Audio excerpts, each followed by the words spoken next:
Pega comigo a sua Bíblia, Atos dos Apóstolos, capítulo 20. Vou tentar encontrar um equilíbrio aqui, uma harmonia. Precisa abaixar um pouco, acho que no microfone.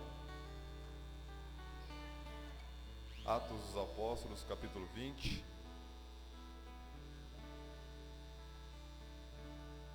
Glória a Deus.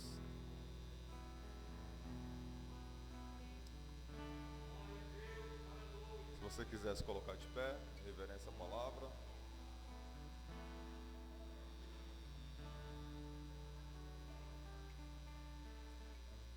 Quem achou, diga graças a Deus.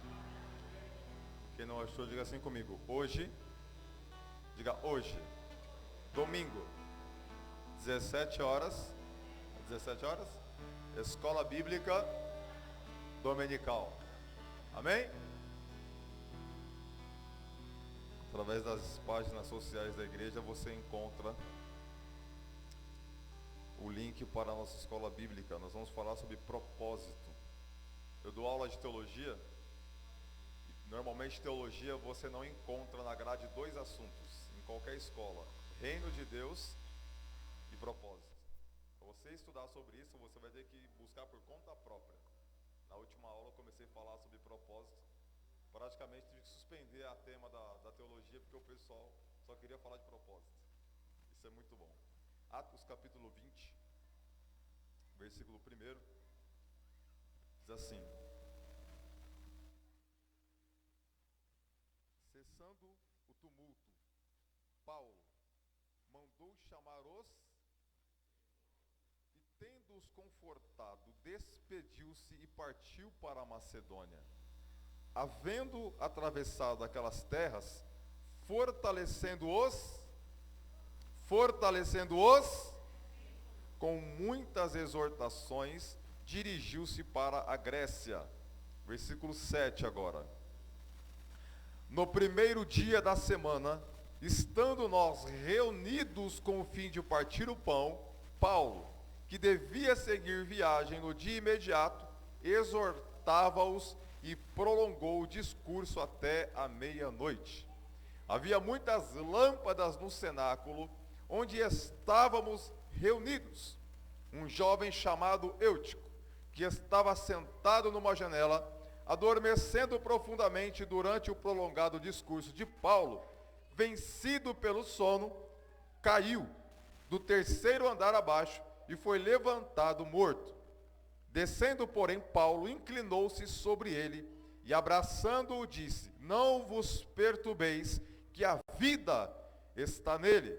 Subindo de novo, partiu o pão e comeu, e ainda lhes falou largamente até ao romper da alva, e assim partiu. Então conduziram vivo o rapaz e sentiram-se grandemente confortados. Amém? Pode tomar o teu assento com a Bíblia aberta, a boca também, para dar glória, aleluia. Pai, nós te agradecemos pela tua palavra. Abre a porta da tua palavra, aniquila a sabedoria humana, ela é maligna. Acampa o teu anjo ao lado da minha boca e me tempera com o sal da palavra. Senhor, em nome de Jesus, me livra da arrogância, soberba, prepotência, altivez. Em nome de Jesus, fala conosco, fala com a tua noiva. Eu quero pedir perdão a Deus e à igreja pelos problemas técnicos que nós estamos tendo. Nós estamos tendo uma readaptação na parte de sonoplastia, mas hoje os problemas são resultados de atraso. Não pode acontecer atraso no culto. Quem toca, quem é obreiro, quem é porteiro, quem é sonoplasta, quem é da mídia, tem que estar aqui 9h30. O culto faz parte da adoração do serviço. A minha atividade pode ser em 5 minutos, pôr a água, mas você não está fazendo o culto sozinho. Então eu quero chamar a atenção também dos pastores. O pastor tem que estar aqui 40 minutos antes. Tem que estar aqui do meu lado. Ok? Amém, irmãos? Fui claro? Pé direito, no bumbo, olho vivo na bandeira. Somos brasileiros, temos que honrar a pátria. Então, os visitantes me perdoem por ouvir isso, mas Jeremias foi muito claro ao falar que fazer a obra de Deus relaxadamente traz maldição. Antecipem-se. Pastor, eu não estou tocando, esteja aqui 1 hora antes. Ah, eu não estou na escala hoje, esteja aqui antes. A emergência, ela não manda um breve aviso, ela acontece. Ok, irmãos? Se eu chegasse 1 hora antes no quartel, eu ficava preso. Eu tinha que chegar 2 horas antes. Queridos, essa passagem me chamou a atenção porque existe um rótulo muito grande sobre ela. E eu queria hoje desmistificar esse rótulo que os pregadores dão para essa passagem bíblica. Primeiro eu quero chamar a sua atenção os 2 primeiros versículos que nós lemos. Paulo está vindo de um contexto de inúmeras frentes de libertação e cura. Ele acaba de atravessar uma realidade onde uma pessoa endemoniada diz assim: olha, Paulo eu conheço, Jesus eu sei quem é, mas vocês quem são? Os 7 filhos de Cefas apanham do endemoniado, correm. E Paulo vem agora de uma trajetória de manifestar o poder de Deus, mas a finalidade de Paulo nessa viagem era confortar os discípulos. Jesus nos chamou para sermos discípulos dele. Ser discípulo é aquele que segue o passo de outro. No nosso caso, nós seguimos os passos de Jesus. E o texto diz que Paulo, ele estava confirmando o ânimo dos discípulos. Talvez por estarem enfrentando algum tipo de perseguição, principalmente os de Éfeso, Paulo sentiu necessidade de dizer para eles: não desanimem. As lutas estão vindo, os demônios estão atacando, doenças estão vindo, mas eu quero dizer algo para vocês: Jesus continua libertando e curando qualquer um que se achega a Ele com fé. Se você hoje entrou aqui desanimado, enfrentando luta espiritual, lidando com demônios e doenças, há uma boa notícia para você. Jesus Cristo disse: eu fui ungido pelo Pai para libertar o cativo, para curar o enfermo e anunciar o ano aceitável do Senhor.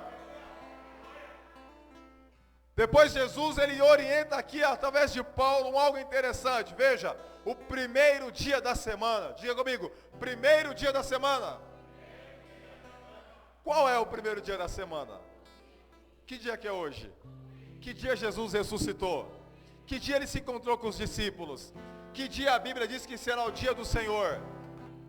Hoje é o dia do Senhor. Eles se reuniram, porque é a ideia de religar, reconquistar, retrazer, refazer, trazer novamente para perto. A divisão da igreja, a perseguição e o desânimo havia espalhado os discípulos. E aí Paulo chega e fala: vamos nos reunir, porque maior é os laços do Calvário que nos une do que o ataque das trevas para nos separar. E o motivo de nos reunirmos essa manhã é qual? Qual o motivo? Olha para mim aqui rapidamente. Os discípulos estão tristes, chorando. Um conversando com o outro. E no média 23 quilômetros na direção oposta que Jesus mandou. Estavam indo para Emaús, ao invés de ir para Jerusalém. Um falando com o outro e chorando. No meio da conversa, um homem se apresenta e pergunta para eles: por que vocês estão chorando? Ele diz: você não está ouvindo o que aconteceu ao mestre? Resumindo a história, eles sentam na mesa. Os 2 discípulos conversam e o homem traz uma mensagem. E o coração deles queima. E quando o homem pega o pão, o que ele faz? Pode esse gesto comigo, pega assim, por favor. Parte o pão. Parte o pão. Você vai entender. Faz assim, parte o pão. Olha para o seu pulso. O que você vê no seu pulso? Não tem um furo? Fique olhando. Quando Jesus parte o pão e os discípulos olham o movimento das mãos dele, os discípulos veem a marca dos cravos, e ele diz: é o mestre. E quando um olha para o outro e volta, Jesus já foi embora. Aí o outro fala: por isso ardia o meu coração quando ele falava. É quando você parte o pão que o seu coração queima. É quando você parte o pão que você lembra da cruz. É quando você parte o pão que você vê que Jesus está com você na mesa, mesmo que a tristeza embaraçou os teus olhos e não permite que você o veja hoje. No partir do pão, lembre-se, Jesus está com você na mesa. é a única obra humana que entrou no céu, os cravos da cruz. E quando Jesus aqui orienta Paulo, se reúnam e se lembrem que eu amo vocês, e que vocês precisam se amar, e que a igreja precisa no primeiro dia da semana se reunir, não deixar com que o distanciamento os separem, e vocês precisam partir o pão. E aí Paulo diz no texto, que ele exortava, exortar não é bater, exortar é falar sério que nem eu fiz, com amor. Eu cobrei, mas eu não fui ignorante, nem soberbo, eu usei o termo plural, nós, estamos, faremos, viemos, servimos, não na primeira pessoa indicativa acusando. Paulo está falando, eu vou exortar vocês, porque amanhã eu preciso viajar, eu tenho que seguir. Isso apresenta para nós um sinal, que a visita, ela foi inesperada, e a visita estava com um caráter de urgência, porque provavelmente essas pessoas nunca mais iam ver o rosto de Paulo. Por isso Paulo fala, olha, eu exorto vocês, porque o meu discurso vai começar, e Paulo começa a pregar, e aí começa o rótulo que os pregadores colocam nessa mensagem, porque o texto diz que Paulo se prolongou até a meia-noite, no versículo 7. Provavelmente Paulo começou a pregar próximo das 19 horas. Então se nós pararmos para analisar, não é tanto tempo de palavra. Por exemplo, nós que estamos acostumados em congressos, por exemplo, nos Gideões que nós íamos às vezes, normalmente a pregação era de 1h30. Cada pregação, por dia era mais de 20 pregações, você escolhia qual você queria ir. Eram vários eventos acontecendo simultaneamente. Então não é uma realidade, uma vigília, por exemplo, dura em média 5 horas, vigília de verdade, com o joelho no chão, clamar ao Senhor, chorar aos pés da cruz, vigília de verdade, né? A vigília de cantoria. É no mínimo 5 horas, então Paulo está falando, olha, eu vou começar a pregar, ele começou às 19 horas, e próximo da meia-noite diz que ele se prolongou. O texto diz no versículo seguinte, que havia muitas lâmpadas, diga lâmpadas. Você é lâmpada?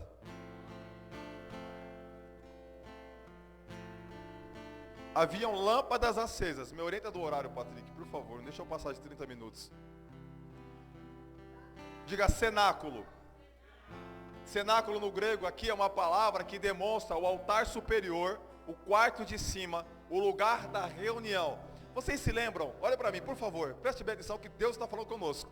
Você se lembra quando Jesus, ele chama os discípulos, especificamente Pedro e João, e diz para ele, vocês vão entrar numa cidade, e vocês vão ver um homem com um cântaro na cabeça, siga ele até uma casa. Lembram disso?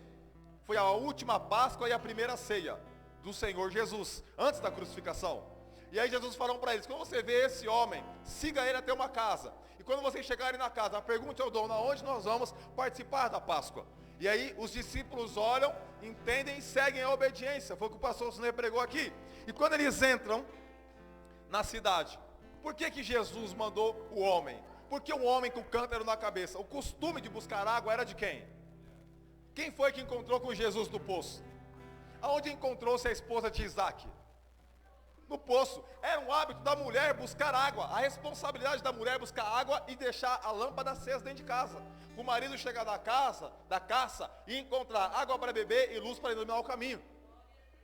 É a mulher sábia que edifica a sua casa. Jesus, ele colocou um homem com um cântaro na cabeça. Por quê? Era a festa. Estava acontecendo próximo da Páscoa. Provavelmente havia no mínimo 500 mil pessoas naquela cidade. Judeus espalhados por todo o mundo vieram para lá. Aqueles que eram descendentes da rainha de Salomão, rei Salomão com a rainha Sabá, os oriundos da África, da Ásia Menor, todos aqueles que criam estavam vindo para aquela região. Havia mais de 500 mil pessoas. O homem com o cântaro na cabeça era um código que Jesus estava falando. Se eu colocar uma mulher com o código desse na cabeça, vocês vão ver um monte de mulher com água na cabeça. Mas se eu colocar um homem com água na cabeça, vocês vão saber quem é. Aquele homem era um código para os discípulos entenderem aonde eles tinham que ir. E onde eles tinham que ir? No cenáculo. Por quê? Porque era no cenáculo que Jesus iria instituir a primeira ceia e a última Páscoa, dando início a uma nova etapa da vida cristã. Quando eles olham aquele homem representa os pregadores do Evangelho, que tem a palavra é a água que Pedro diz que pela palavra nós somos lavados, nós temos a palavra na cabeça, e quando os discípulos que obedecem a Jesus, vê o pregador apresentando a palavra, só tem uma escolha a ser feita, ir para o cenáculo, participar do peixe e do pão, entrar no cenáculo, lugar de oração, entrar na casa onde Jesus vai te alimentar. Quando eles entram no cenáculo, a mesa em U, Pedro sentado na ponta, cultura greco-romana, Pedro deveria lavar os pés de todos, porque ele estava na ponta da mesa, ele não percebe e não faz. Quem faz isso? Jesus. Jesus se levanta e começa a lavar o pé de todo mundo. Aí Pedro se toca, mestre, lava-me o corpo todo, porque ele está sabendo que o erro foi dele, a negligência foi dele, a omissão foi dele, a brecha foi dele. E aí ele quer corrigir a situação, ele fala, ele não fica magoado e chateadinho, ele quer corrigir a situação, ele fala, mestre, deixa eu lavar o corpo todo. Ele falou, não Pedro, fique em paz, só os pés basta. E aí Jesus lava os pés de Pedro. O cenáculo, no Antigo Testamento, apresenta o povo judeu. O cenáculo, no primeiro momento do Novo Testamento, apresenta o primeiro momento da igreja. O cenáculo, no Novo Testamento, em um terceiro momento, apresenta os dias atuais da igreja. Foi no cenáculo, em Atos capítulo 1, que eles oraram e instituíram Matias no lugar do apostolado. Foi no cenáculo que eles estavam orando, e no capítulo 2 de Atos diz que o Espírito desceu sobre eles, e 120 oravam dentro do cenáculo. Foi no cenáculo que Paulo aqui está pregando, e esse contexto acontece. E aí eu quero concluir sobre cenáculo. Cenáculo é o lugar de oração. Cenáculo é o lugar onde aí você encontra com Jesus para partir o pão. Cenáculo é o lugar onde os discípulos de verdade querem estar. Sei que está esquentando, o ar não está segurando, mas vamos dando glória a Deus, aleluia, que vai passando. O suor é o nosso próprio ar-condicionado. Quando você transpira, automaticamente o seu corpo respira e você sente baixar a temperatura. Vai passar o calor, amém? Quando Jesus entra no cenáculo, serve a ceia, ele está chamando a minha e a sua atenção, que nós precisamos ter o cenáculo como um lugar diário, o nosso lugar de oração. Paulo começa a pregar, e o texto que eu disse para você, diz que lâmpadas foram acesas. Quando Deus criou o mundo, 7 luminares foram colocados. O castiçal de Apocalipse, 7 pontas, 7 luzes iluminando. Então eu quero entender que ali havia 7 luzes iluminando. Jesus disse que a igreja é sal da terra e luz do mundo. Nós somos uma geração que Deus chamou para nos colocar como uma coluna de fogo na frente de uma geração que está aí fora, do deserto, saindo da mão de Faraó. E eles olham para nós como o povo do Egito, olhar para aquela coluna de fogo de noite e falar, eu sei aonde eu tenho que ir, porque na minha frente tem uma coluna de fogo que o Deus de Abraão mandou, e hoje eu e você somos esta coluna de fogo que ilumina o caminho dessa nação aí fora. Eles começam a olhar as lâmpadas, e aí entendemos que o Senhor está falando que nós não temos que ser lâmpada, nós temos que ser luz. Porque a intensidade do texto não é na lâmpada, é no que a lâmpada causa, iluminação. Efésios 5 diz, desperta, no capítulo 5, versículo 14, desperta, ó tu que dormes, e Cristo te iluminará dentre os mortos. Nós despertamos e Cristo nos ilumina. A iluminação é por exemplo, nem Deus trabalha no escuro. A primeira coisa que Deus criou foi o quê? Haja. Você conhece todos os móveis da sua casa, sim ou não? Quando você chega à noite na sua casa, qual é a primeira coisa que você faz? Mas você não conhece tudo? A maior revelação é a Bíblia. Ela está aqui. Mas quando você lê, medita, a iluminação se manifesta. Você sabe onde está, sabe o caminho, conhece. Mas se não houver alguém para acender a luz, o Espírito Santo, você não compreende as Escrituras. Então nós somos chamados para ser luz nos dias de hoje. E o texto continua. Paulo continua pregando, que nem eu estou. Um jovem, chamado Eutico, sentado numa janela, terceiro andar provavelmente. Quando você for para Israel o ano que vem tirar férias, você vai nesse cenáculo, em cima dele, amém? E você vai ver onde estão os escombros desse lugar. Você vai estar em cima dele, e quando você virar à direita, você vai olhar o Muro das Lamentações. E e você vai começar a adorar a Deus. Amém? Traga uma romã de Israel para mim. O texto diz que Paulo começou a pregar e Eutico estava sentado e adormecendo profundamente durante o prolongado discurso de Paulo. Ele foi vencido pelo quê? Pelo tempo do discurso? Pelo pregador? Pelo lugar que ele estava sentado? O que venceu ele? O sono. O cansaço nos leva a negociar valores, irmãos. Quando nós estamos cansados, tudo basta. O cansaço levou alguém na Bíblia a negociar a lei da primogenitura. Ele voltou cansado e falou: quero comer. O irmão falou: eu tenho um guisado, me dá o guisado. O que você me dá em troca? Eu dou a primogenitura. O cansaço faz você abrir mão do propósito de Deus na sua vida. O cansaço nos leva a cometer pecados. Por isso, nós temos o prazer e a alegria de termos um dia para descansar, não especificamente como judeu ou adventista, mas nós temos uma pessoa. Jesus é o nosso sábado, o nosso descanso, Shabat do hebraico. O Senhor Jesus é eu e você cansado, e Ele dizendo: vinde a mim, vós que estáis cansados, vinde a mim, vós que estáis cansados, vinde a mim, vós que estáis cansados, vinde a mim, você que está cansado, e eu vou te aliviar, eu renovo as tuas forças, eu te tomo pela mão direita, eu te faço voar como águia, eu estou contigo hoje. Quando nós estamos cansados, irmão, tudo se torna mais difícil. Uma tarefa cotidiana parece uma guerra. Mas o Senhor nos trouxe aqui para que eu e você hoje vença o cansaço. Porque o Senhor renova a minha e a tua força. Ele restaura o meu e o teu ânimo. Ele reacende o fervor da oração. Ele resgata a santidade em nós, porque Ele tem um propósito conosco. Paulo prega, e aqui é um rótulo, porque os pregadores começam a falar que Paulo pregou muito, e não foi isso.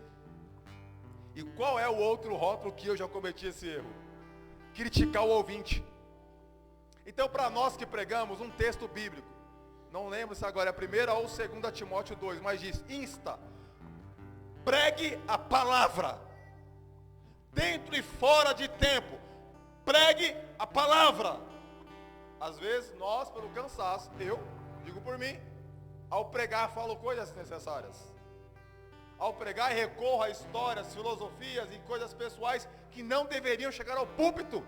Mas o cansaço, não estou me dando aqui uma desculpa, apenas uma explicação. Leva-nos a confundir. Teve dia de eu pregar aqui e sair sangue no meu nariz. Cansado. Pressão baixar, tontear, escurecer tudo. Perder o raciocínio. E para quem ouve, Tiago diz: não seja ouvinte negligente.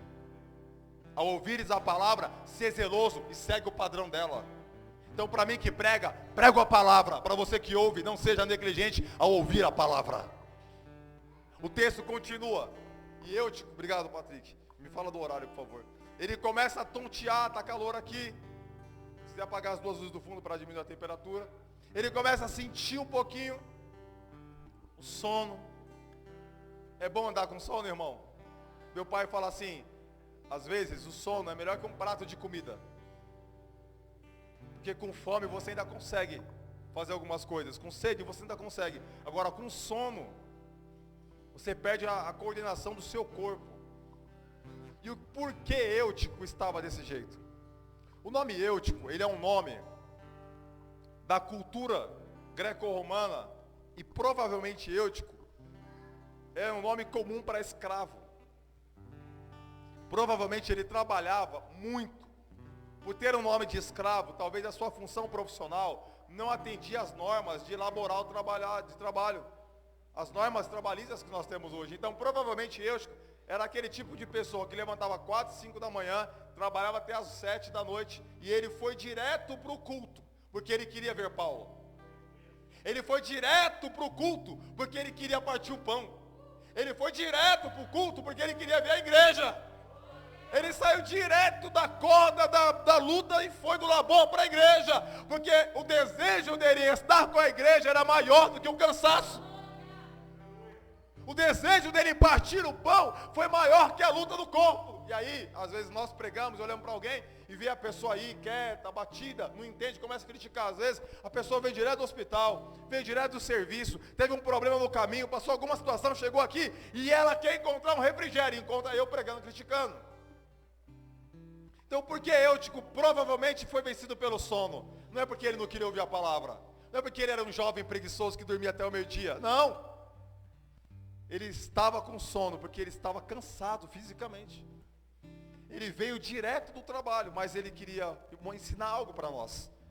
Ele queria ensinar para nós que quando nós temos a oportunidade de estar com Cristo e com a igreja, nós temos que aproveitar. Ele faz eu e você refletir, irmão, se eu e você está disposto a fazer hora extra para preservar a comunhão. Ele está nos levando a refletir se eu e você está disposto a sacrificar alguma coisa para partir o pão. Ele está mostrando para nós algo importante. E quando ele começa a ouvir a mensagem, e a Bíblia diz que ele cai, vencido pelo sono. E o texto diz no versículo 9, no finalzinho, que ele foi levantado como? Foi levantado? Morto. Mas olha no versículo 9. Mas olha o versículo 10, na parte B. Abraçando-o, Paulo disse: não vos perturbeis, porque a vida está nele. Você entendeu? O versículo 9, quando ele cai, as pessoas dizem: levanta ele, mas já está morto. Paulo deixa o microfone. Nós precisamos aprender a servir Jesus sem isso aqui, ó. O pregador tem que sair do púlpito para manifestar o poder de Deus embaixo. Para derramar as mãos e Deus levantar o morto. Então Paulo deixa aqui o púlpito e desce. E as pessoas falam: Paulo, ele já foi levantado, que é o terceiro andar, até Paulo chegar lá embaixo, 3 anos de escada. Paulo chegou e falou: Paulo, ele está morto, ele morreu. Paulo falou: fiquem tranquilos. Eu acabei de ver Deus libertar o demoniado. Acabei de ressuscitar o morto passando para a galaça. Acabei de ver o morto andar em Éfeso. Fica tranquilo. Para vocês morreu, para nós está vivo. A vida está nele. A vida está em você. Jesus está em você, Ele é a vida. Jesus está em você. Alguém disse que você veio para cá morto. Você está se sentindo morto. Parece que nada acontece. Parece que você caiu de cima da janela. E o diagnóstico do homem é: não tem mais jeito. Mas Deus me trouxe aqui com uma palavra profética. A vida está em você. A vida está em você. A vida está em você. A vida está em você. Jesus está em você. Fique nele, permaneça e dê fruto. O diagnóstico humano é esse: morreu. Mas a Bíblia está falando: está vivo. Você ainda é o lugar da manifestação. Paulo diz em 1 Coríntios: o homem é a glória da criação de Deus. Você ainda continua sendo o propósito que Deus formou. O texto vai continuar dizendo: e quando Paulo ressuscita o morto, lindo isso. Sabe o que Deus falou comigo aqui?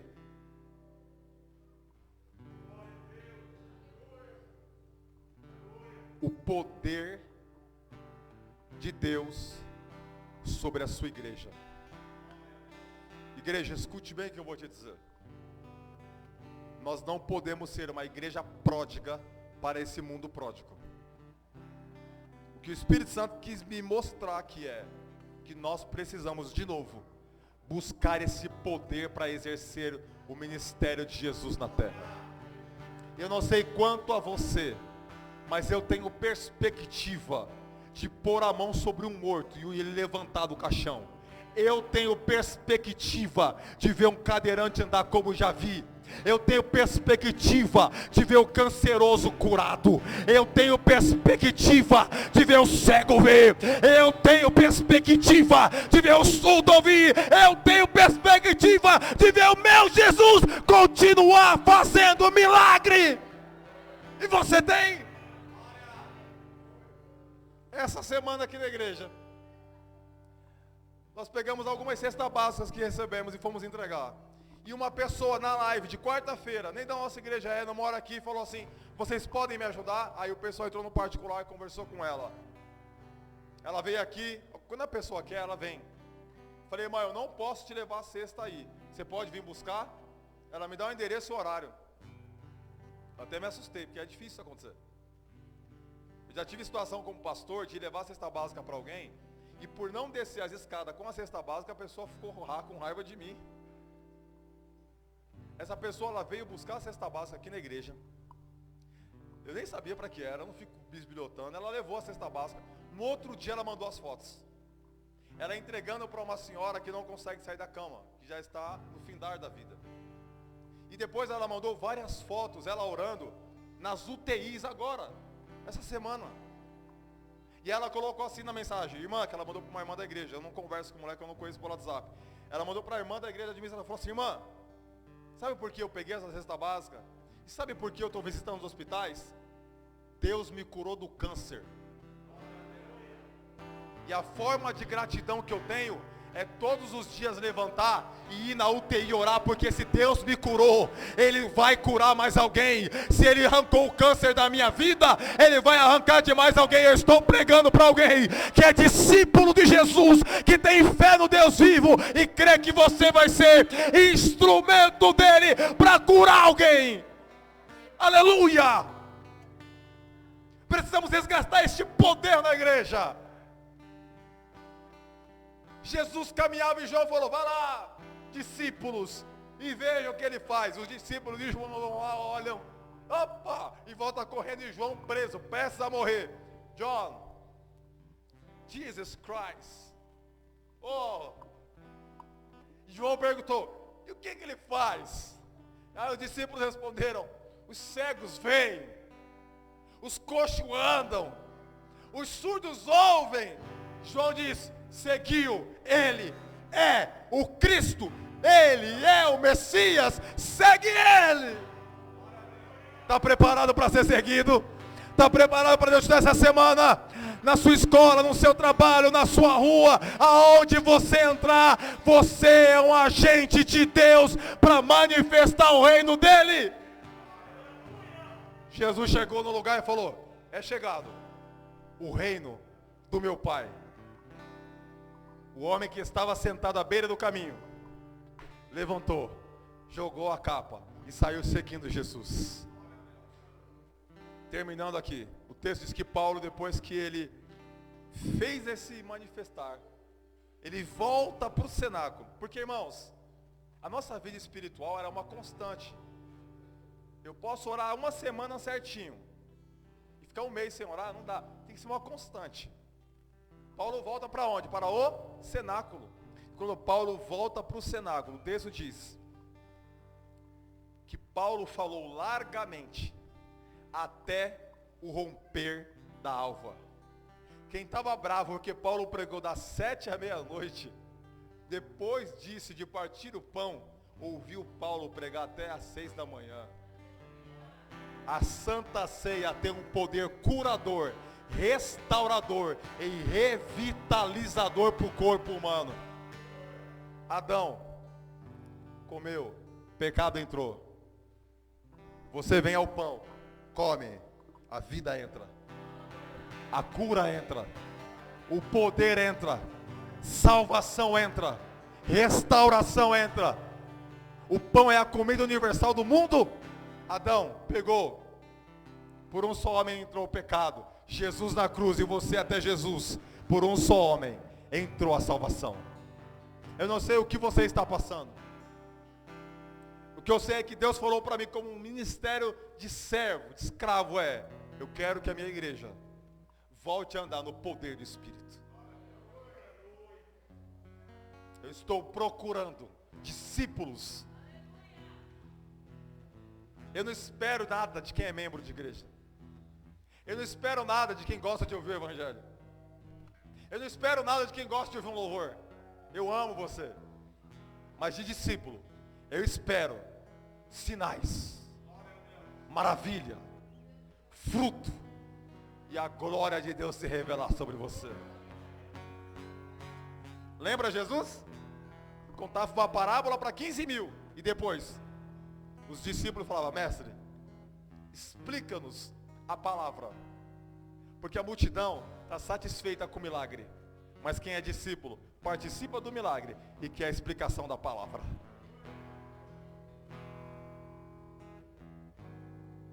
A proposta de Deus hoje é, primeiro, igreja, busque o meu poder, porque ele está disponível. Segundo, preservem a comunhão. Terceiro, se reúnam para partir o pão. Vamos ficar de pé, irmãos. Que hora que é?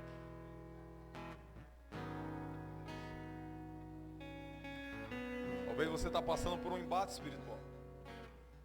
Talvez a sua vida espiritual está como a de Eutico. Mas Deus nos deu discernimento para entender que isso é resultado do cansaço. A Bíblia diz em Efésios 4 que o Espírito Santo gera unidade na igreja. Amém? Quem é que gera? Eu consigo gerar unidade com você? Não. Nós somos pessoas diferentes. Nós temos um comportamento diferente. Às vezes o que é normal para mim, para você é escandaloso. Então qual é o segredo?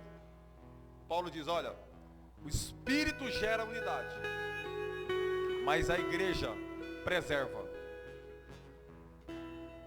Amém? Olha só. Pastor Anderson, vem aqui com a sua filha. Na cadeirinha. Pega lá aí a cadeirinha.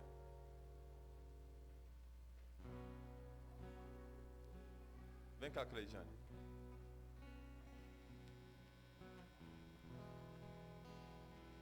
O Espírito Santo gera unidade. O que une.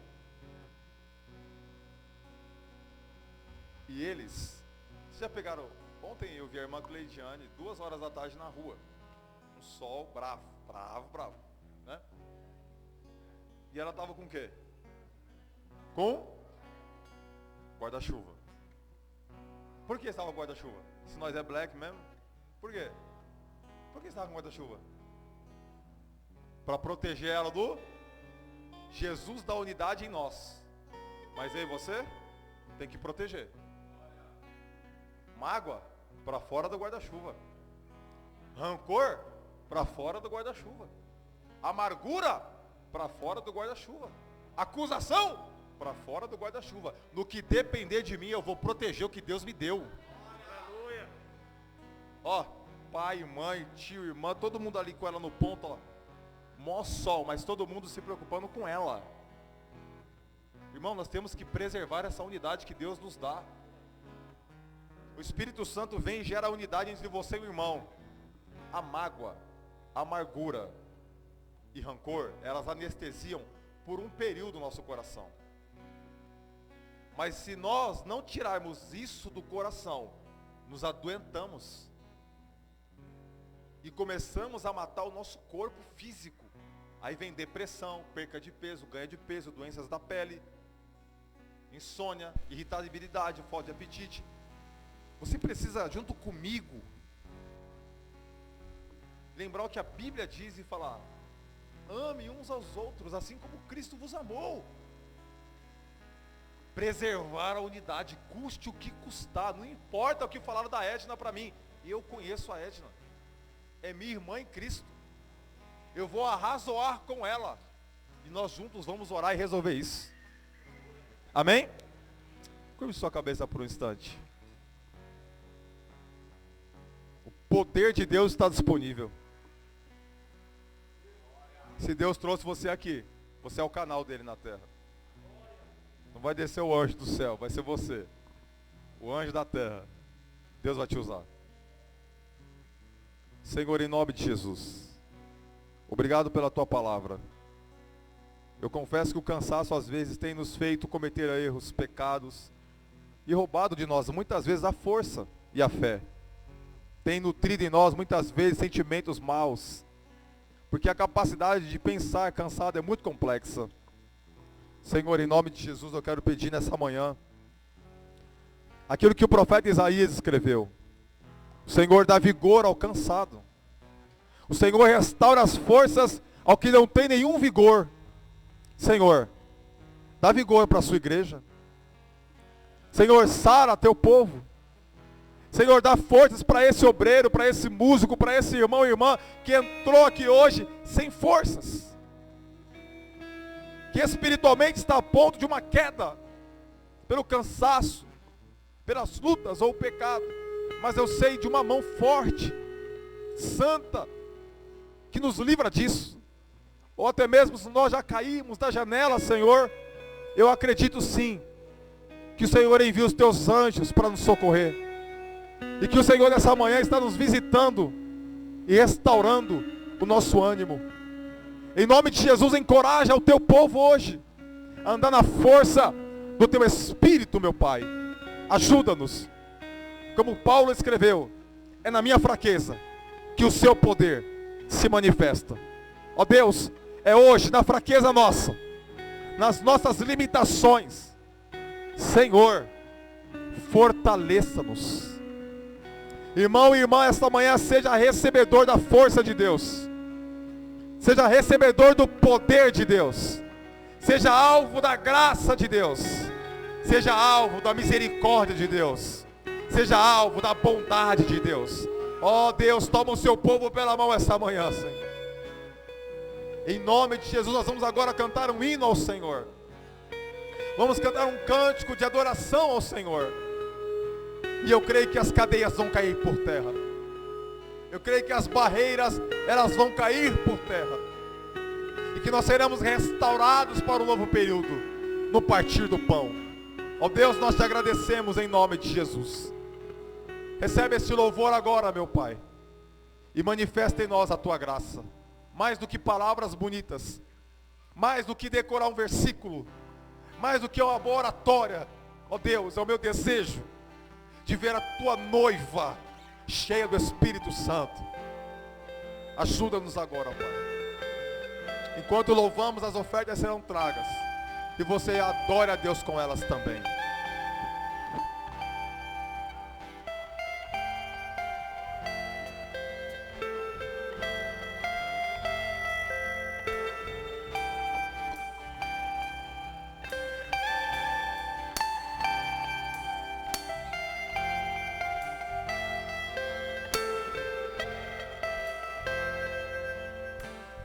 Mesmo sendo assim, um pobre pecador, Deus me ama.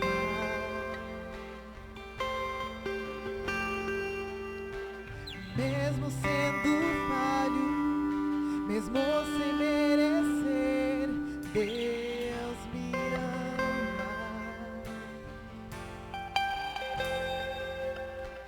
Se eu estou forte, se eu estou de pé, Deus me ama.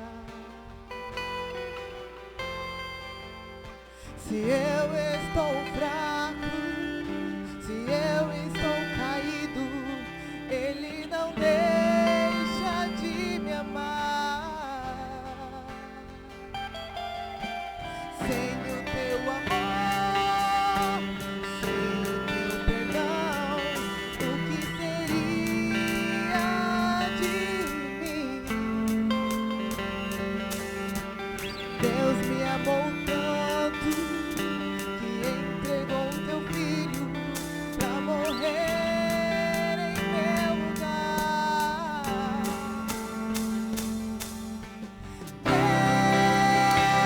Deus me ama, e seu amor é tão grande e incondicional. Deus me ama,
Talvez você, pastor, tão desanimado, não quero mais saber de nada. Eu sei, irmão. Você está cansado aí do dia a dia, está machucado, está ferido, mas Deus continua te amando. Amém? Feche os teus olhos, vamos orar. Se durante essa oração você está aí no seu lugar sentado, eu quero convidar você, se você ainda não aceitou a Jesus como teu Salvador, não precisa vir aqui na frente não. Só dá um sinalzinho aí com as suas mãos e eu vou orar daqui por você. Ou se você até mesmo se afastou, alguma coisa aconteceu, a reconciliação é um ministério que Deus nos deu. Eu convido você a se reconciliar agora com Ele. Entenda que eu não estou falando para você ser membro dessa igreja. Estou te convidando para uma vida com Jesus Cristo. Caminhar com Ele. Quero orar junto com você agora. Se você entende que esse é o momento de restaurar os teus passos, de recomeçar, vamos lá. Nós recomeçamos todos os dias. É que a gente não percebe. Mas todo dia quando você acorda, você está recomeçando. É que nós aprendemos que recomeço sempre é depois de uma guerra, de uma perca, de uma destruição, mas não. Você pode recomeçar a partir de algo bom. Então essa manhã eu quero orar com você. Se você nessa manhã quer aceitar a Jesus ou entregar a sua vida, ou se reconciliar, aí do seu lugar, dá um sinalzinho com a sua mão e eu vou orar por você. Pai, no nome de Jesus nós te agradecemos pela oportunidade de estarmos juntos. Talvez hoje pode ser o meu último dia aqui, eu não sei. Talvez um arrebatamento pessoal me aconteça hoje. E eu agradeço por poder ver o rosto de cada irmão e irmã aqui e acreditar que no céu estaremos juntos. Obrigado, Senhor, pela tua palavra, que eu entendo como Eutico, cansado às vezes, mas crendo num Deus que cura, que põe de pé os levantar e nos faz caminhar em Cristo. Obrigado pelas ofertas que foram tragas. O Senhor conhece o coração da tua igreja, sabe da limitação de cada um e sabe da administração que está sendo feita, a qual procuramos servir com alegria ao Senhor. O Senhor sabe o nosso desejo de comprarmos uma terra, de montarmos algumas situações, e está diante de Ti esse desejo. Te agradecemos agora, Pai, em nome do Senhor Jesus, autor, consumador da nossa fé. Aplauda Jesus agora.